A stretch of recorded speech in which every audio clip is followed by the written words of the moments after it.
ADN से मैं हूं आकाश नियाजी। गुजरात के इलाका शादीवाल में कत्ल का अफसोसनाक वाकया पेश आया है, जहां पर लड़ाई छिड़वाने वाले शख्स को गोलियां मारकर मौत के घाट उतार दिया गया, जबकि मुसल्लह अफराद की फायरिंग की जद में आकर 9 साला लड़का भी शदीद जख्मी हो गया।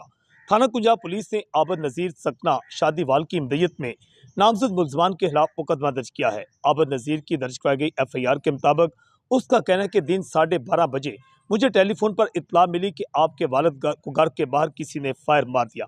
मैं मौका पर पहुंचा तो मैंने वहां पर मौका पर देखा कि मुलजमान अदील भट्ट सकना शादीवाल, वकास मली सकना शादीवाल, अशफाक रोशाका सकना शादीवाल, उन्होंने मुसल्लह अफराद ने फायरिंग की और वो इससे पहले तलखा भट्ट नामी नौजवान के साथ हाथापाई कर रहे थे कि मेरे वालिद ने छुड़वाने की कोशिश की तो मुसल्लह अफराद ने सीधी फायरिंग कर दी, जिसकी जद में आकर नज़ीर रहमानी मौका पर जिंदगी की बाजी हार गई, जबकि मुसल्लह अफराद की फायरिंग की जद में आकर 9 साल का एक लड़का हादी नासर भी जख्मी हो गया।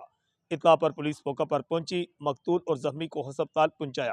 पंजाब पुलिस ने मुकदमा दर्ज करके मुलजमान की तलाश शुरू कर दी है। IDN से मैं हूं आकाश नियाज।